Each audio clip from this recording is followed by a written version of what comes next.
Hello everyone. সকলোকে আকৌ এবাৰ স্বাগতম জনাইছোঁ মানডে থকা সায়েন্স পৰীক্ষাৰ বাবে সকলোকে শুভেচ্ছা থাকিল তো আজি আমি ডিসকাশন কৰিম 2023 HSLC এক্সামিনেশ্যন 2023 জেনাৰেল সায়েন্সৰ MCQ বিলাক 45 টা MCQ বিলাক আমি ডিসকাশন কৰিম তো টাইম 3 আৱাৰ্স ঠিক আছে ফাৰ্স্ট কোৱেশ্চন তলৰ কোনটো শুদ্ধ উত্তৰটো বাছি উলিওৱা চুজ দ্য কাৰেক্ট এনসাৰ তলৰ কোনটো ধাতুকল্পৰ উদাহৰণ নহয় ধাতুকল্প নহয় তো ধাতুকল্প আমি কি জানো বৰন সিলিকন জাৰ্মেনিয়াম মানে আৰ্সেনিক এন্টিমনি পোলোনিয়াম আৰু টেৰুলিয়াম এইটো হয় জার্মেনিয়াম হয় বাট এইটো নহয় এইটো কি হয় মেটেল এইটো কি হয় ধাতু হয় অ্যালুমিনিয়াম কি হয় এটা তো একেবারে ইজি কোয়েশ্চন তলৰ কোনটো যৌগক সোডা এসিড অগ্নি নিৰ্বাপক যন্ত্ৰত ব্যৱহাৰ কৰা হয় তো সোডা এসিড এইটো ব্যৱহাৰ কৰা হয় সোডিয়াম হাইড্ৰোজেন কাৰ্বনেট বনস্পতিজাত দ্ৰব্যৰ পাচন ক্ষাৰলৈ হোৱা পৰিৱৰ্তনটো এটা কি বুলি ক'লে বনস্পতিজাত দ্ৰব্যৰ পাচন ক্ষাৰলৈ হোৱা পৰিৱৰ্তন এটা তাপবৰ্জী এক্সোথাৰ্মিক ৰিয়েকশন ঠিক তেন্তে সলিনয়েডত কুণ্ডলিত বৈদ্যুতিক প্ৰবাহ প্ৰবাহিত হলে চুম্বক ক্ষেত্ৰ কি হয় প্ৰবাহৰ দিশত বাঢ়িব প্ৰবাহৰ দিশত কমিব সি নম্বৰ অপচন সকলো সময়ত একে থাকিব তো সলিনয়েডৰ ভিতৰত কি হয় চুম্বক ক্ষেত্ৰ কি হয় সকলো সময়তে একে থাকে মানে সলিনয়েডৰ ভিতৰত চুম্বক ক্ষেত্ৰৰ প্ৰকৃতি কি বুলি পঢ়িছিলো আমি সুষম হয়নে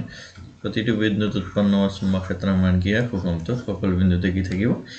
একে থাকিব তলৰ কোনটো বৰ্তনী বিভৱ ভেদ নিৰ্ণয়ত ব্যৱহাৰ কৰা হয় তো এমিটাৰে কি জোখে এমিটাৰে প্ৰবাহ এমিটাৰে কারেন্ট জোখে ঠিক আছে প্রবাহ জোখে এমিটারে তো ভোল্টমিটারে কি করে বিভব ভেদ জোখে হয়নে তো গ্যালভানোমিটার প্রবাহের উপস্থিতি আছে নাই তাক বুঝায় ঠিক আছে তলৰ কোনটো পৰম্পৰাগত শক্তিৰ উৎস নহয় পৰম্পৰাগত শক্তিৰ উৎস বিকল্প বা অপৰম্পৰাগত তো পৰম্পৰাগত নহয় বুলি ক'লে কি হয় নিউক্লিয়াৰ শক্তি এইটো নিউক্লিয়াৰ এনাৰ্জি এইটো কি হয় পৰম্পৰাগত নহয় ওজন স্তৰ অধিকে অৱক্ষয় কৰিব পাৰে বুলি ক'লে ইয়াত কি দিয়া আছে অপচনটো CFC দিয়া আছে ক্লোৰোফ্লোৰো কাৰ্বন হা অলপ ক্লিয়াৰ কি নাই তলত উল্লেখ কৰা কোনখিনিয়ে খাদ্য শৃংখল গঠন কৰে হাঁহ ছাগলী আৰু মানুহ একেবাৰে সেম কিতাপৰ হুবহু প্ৰশ্নবিলাক আছে সব ঠিক আছে তলত উল্লেখ কৰাৰ বাবে চকুৰ লেন্সৰ বক্ৰতাৰ পৰিৱৰ্তন হয় তলত উল্লেখিত কিহৰ বাবে তো চিলিয়াৰী পেশীয়ে কি কৰে চকুৰ লেন্সৰ বক্ৰতা পৰিৱৰ্তন কৰে চিলিয়াৰী পেশীয়ে মানুহ এজনৰ ফোকাস দৈৰ্ঘ্য 1 মিটাৰ তো ক্ষমতা কিমান তো পৰীক্ষাত 1 মিটাৰ ঠাইত সেন্টিমিটাৰো দি দিব তো ক্ষমতা কিমান p = কি হ'ব 1/f 1/f ফৰ ভ্যালু কিমান দি আছে f মানে 1/1 সমান কি হ'ব 1 ডায়োপ্টাৰ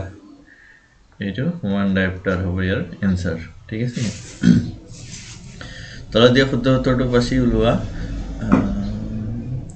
অবতল দাপনে গঠিত प्रतिबिंब তো অবতল দাপনে কেনেকৈ प्रतिबिंब গঠন কৰিব অবতল দাপনে গঠন কৰা प्रतिबिंब হয় তো অবতল দাপনে কি কৰিব তো ইয়াত যদি আমি ফোকাস ৰাখো ইয়াত যদি ভাঁজ কেন্দ্ৰ ৰাখো তো ইয়াত ৰাখিলে কি হ'ব ফাৰ্স্ট এনেকৈ যোৱা ৰশ্মিটো সিধা এনেকৈ আহিব হয়নে ভাঁজ কেন্দ্ৰৰ মাজত যোৱা ৰশ্মিটো এনেকৈ পাৰ হৈ গুচি যাব হয়নে তো প্ৰথমে ইয়াত এটা গঠন কৰিব ভাঁজ কেন্দ্ৰত ৰাখিলে কি কৰিব ভাঁজ কেন্দ্ৰতে গঠন কৰিব হয়নে তো কেতিয়াবা পিছফালেও গঠন কৰে হয় না তো অবতল দাপনে ক্ষত আৰু সংকুচিত গঠন কৰে ক্ষত আৰু বিবৰ্ধিত গঠন কৰে হয়নে অক্ষত আৰু সংকুচিত গঠন কৰিব অক্ষত আৰু বিবৰ্ধিত গঠন কৰে অক্ষত আৰু সংকুচিত গঠন নকৰে ঠিক আছে কাঁচৰ প্ৰতিসৰণাংক 1.5 হলে কাঁচত পোহৰৰ দ্ৰুতি কিমান আমি জানো মিউ প্ৰতিসৰণাংক মিউ = কি আছিল c/v c মানে কি c এর ভ্যালু তো v উলিয়াব দিছে মিউৰ ভ্যালু দিছে দিস ইমপ্লাইজ v = কি হ'ব c/mu c এর ভ্যালু কিমান 3 × 10⁸ মিটাৰ পাৰ সেকেন্ড v এৰ ভ্যালু কিমান দিছে প্ৰতিসৰণাংক 1.5 কৰিলে কিমান হ'ব 2 × 10⁸ মিটাৰ পাৰ সেকেন্ড এইটো 2 × 10⁸ মিটাৰ পাৰ সেকেন্ড গ্লুকোজ অণু ভাঙি পাইৰুভেট অণুত পৰিৱৰ্তন হয় ক'ত গ্লুকোজটো ভাঙি পাইৰুভেটত পৰিৱৰ্তন হ'ব হয়নে তো এইটো মাইটোকন্ড্ৰিয়াত সংঘটিত হয়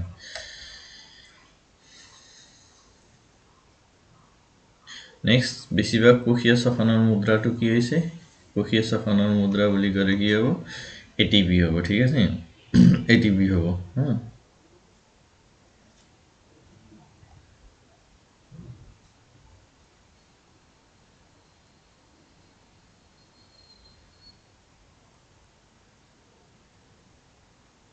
নেক্সট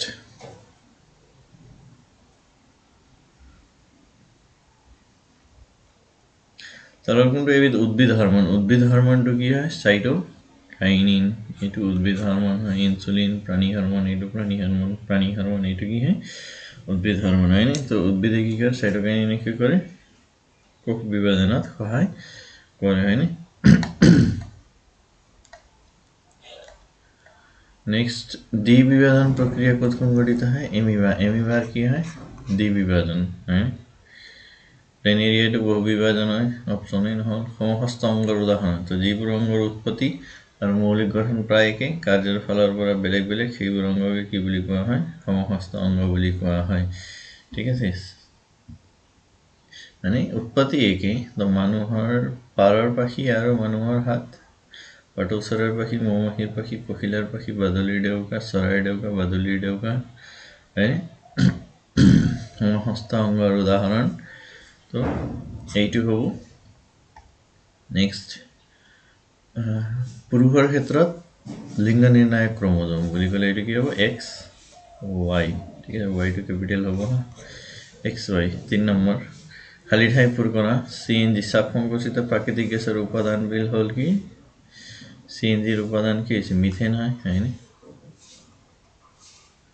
মিথেন তলত দিয়ে x2 কি হল আয়রন প্লাস পানি Fe3O4 এটো কি হল Fe3O4 হবে এটা কি ফেরোস্ফেরিক অক্সাইড হবে এটা ঠিক আছে নেক্সট লোর লগত নিকেল আর ক্রোমিয়াম মিহালে আমি কি ধাতু পাম এটো আমি স্টেইনলেস স্টিল পাম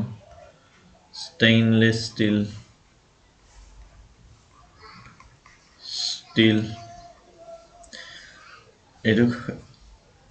খালক মাসলে ফটোসিনথেসিস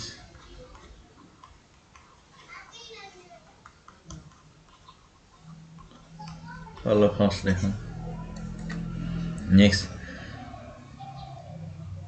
টেস আৰু ডেসলেফা ফুলৰ প্ৰজনন অংগ যত জননকোষ বিলাক থাকে পুংকেশৰ আৰু স্ত্ৰীকেশৰ হল এফা ফুলৰ প্ৰজনন অংগ যত কি থাকে জননকোষ বিলাক থাকে ফিডব্যাক পদ্ধতিৰ দ্বাৰা হৰমনৰ ক্ৰিয়া নিখৰণ হৰমন গাড়ীৰ পিছলৈ সোৱা দাপন হিচাপে কি দাপন ব্যৱহাৰ কৰা হয় গাড়ীৰ পিছলৈ সোৱা দাপন উত্তাল দাপন ব্যৱহাৰ কৰা হয় বৈদ্যুতিক জেনাৰেটৰে যান্ত্ৰিক শক্তি এটো ইয়াত কি হ'ব যান্ত্ৰিক ইয়াত কি হ'ব বৈদ্যুতিক শক্তিলৈ ৰূপান্তৰ কৰে হ্যাঁ প্রথমে হবে যান্ত্রিক নেক্সট টু কি হবে electric mechanical energy into electric energy হাদিয়া শৃঙ্খলা তৃতীয় স্তরটো হল কি the third tropic level of হাদিয়া স্তর এটো তৃতীয় স্তরটো কি হল মাংসভোজী প্রাণী হয় হয়নি কম পরিমাণে উপস্থিতিত গঠন কৰিলে কি উৎপন্ন হয় কার্বন মনোঅক্সাইড CO দেই এটো মনোঅক্সাইড নট ডাইনি লিখিবা কার্বন মনোঅক্সাইড হ্যাঁ कार्बन मोनोऑक्साइड এটো কি कार्बन मोनोऑक्साइड উৎপন্ন হয় তো ইয়ালৈকে 45 টা MCQ হৈ গল বাকি যিখিনি আছে 45 ৰ ভিতৰত 45 এ কাৰেক্ট হ'ব লাগে ঠিক আছে তো পৰীক্ষাৰ বাবে আকৌ এবাৰ সকলোকে all the best thank U